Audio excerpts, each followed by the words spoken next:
Peace be with you, my dear sisters and brothers. Today we celebrate the supper of the Lord. In that, Jesus not only washed the feet of the apostle, Jesus not only instituted the Eucharist, Jesus not only gave the commandment of love, but Jesus instituted the priesthood. Many question, did Jesus make the apostle priest at the Last Supper? Most Catholics are aware that Holy Thursday commemorates Jesus' Last Supper as the first Mass. But what some miss, that Holy Thursday also celebrates Jesus' institution of the ministerial priesthood. What's interesting is that when you read the Last Supper narratives in the Synoptic Gospel, you don't find Jesus ordaining the apostle. You are left wondering, where does the Catholic Church get off thinking that Jesus made the apostle priest at the Last Supper? The answer, according to the Council of Trent, lies in Jesus' command, "Do this in remembrance of me," Luke 22:19. The Council Fathers declare, "If anyone shall say that by the words, 'Do this in commemoration of me,' Christ did not institute the apostle priest or did not ordain that they and the other priests should offer his body and blood, let him be anathema. Get out of the church." Council of Trent, session 22, chapter 1. There are two other reasons why we can conclude that Jesus intended his apostles to be priests, which admittedly are not as conclusive as the first. They are: 1. Jesus washes the apostles' feet, John 13:5. And Jesus speaks of the apostle taking part in him through the ritual washing, John's Gospel, chapter 13:8. How do these actions reveal that Jesus meant for the apostles to be his new covenant ministerial priest? Let us take a look. "Offer this in remembrance of me," as mentioned above. The Catholic Church sees in the command, "Do this in remembrance of me," evidence that Jesus instituted the apostle as his ministerial priest. But what is it about the command that invites such an interpretation? Every student of the Bible knows that offering sacrifice is a duty that belongs to priest. See Leviticus 9:7, 14:12, Hebrew 8:3. So if it could be shown that Jesus is commanding the disciple to offer the Last Supper as a sacrifice when he says, "Do this in remembrance of me," then the Catholic Church's position would be justified. Can such a fate be accomplished? I think it can. Consider the first clue. Jesus command to do this. In Greek verb, do, paio, can be literally translated as offer, in the sense of offering a sacrifice. For example, in Exodus 29, 36 to 41, the Greek translation of the Old Testament used by Jesus and the apostle, poio, is used 5 times in reference to Moses offering sacrifice as part of the ritual for ordaining Aaron as his sons as priest. "Every day you shall offer," poiesis, "a bull as a sin offering for atonement. Now this is what you shall offer," poiesis, offer, "upon the altar, 2 lambs, a year old.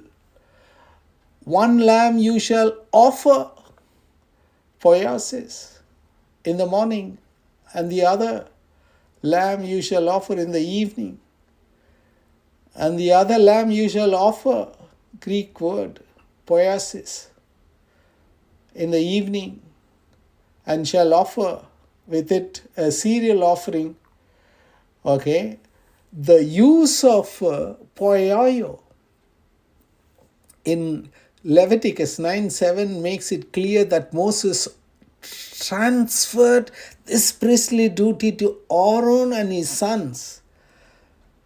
The pages read Then Moses said to Aaron, draw near to the altar and offer poiason, your sin offering, burnt offering, okay, adventment for yourself, for the people, bringing the offering of the people, make adventment.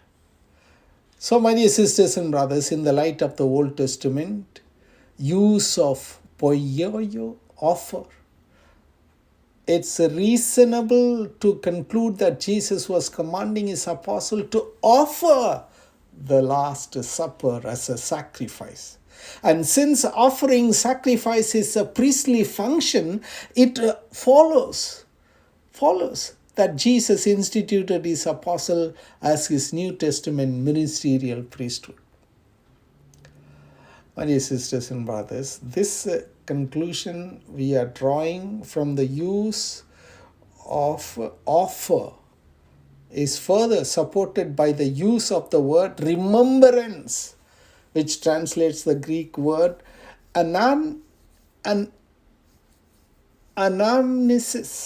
Anamnesis has a sacrificial meaning in both Old and the New Testament. For example, in Number 10:10, the sacrifices of peace offerings are said to serve you for remembrance, anamnesis, before your God. Anamnesis is also used in Hebrew 10:3 in remembrance of the Old Testament sacrifice that serves as a reminder year after year. Given that anamnesis is a word loaded with sacrificial meaning and it is used to describe what the apostle ought to do, our interpretation that Jesus commanded the apostle to offer the Last Supper as a sacrifice as a contextual support. My dear sisters and brothers, okay, stinky feet or priestly ordination. My feet are stinking, or priestly ordination. The second detail that could serve as justification for claim that Jesus made the apostle priest at the Last Supper is the washing of the apostles' feet. John 13:4-5. In the Old Testament, the ritual washing of Aaron and his sons played a prominent role in the ordination ceremony. For example, God gives Moses the following instruction.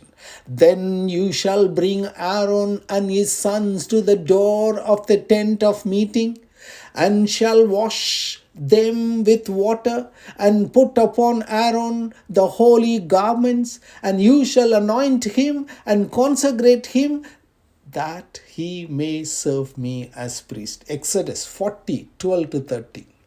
This passage refers to a general washing, but verse 30-32 of the same chapter especially refers to washing Aaron and his sons' feet on the day of their consecration to the priesthood. And he set the laver between the tent of meeting and the altar, put water in it for washing, which Moses and Aaron and his sons washed their hands and their feet when they went into the tent of meeting. And when they approached the altar, they washed as the Lord commanded Moses. So, my dear sisters and brothers, Leviticus 8:7 describes how Moses carries out these washing before he dresses Aaron and his sons with priestly garments. With this background knowledge, one cannot help but wonder if there is something more to Jesus' washing than giving the apostle an example of humble service. Washing feet was normally a duty reserved to household slaves. Perhaps they are meant to humbly serve as priest. It seems reasonable. The other one is priestly portions.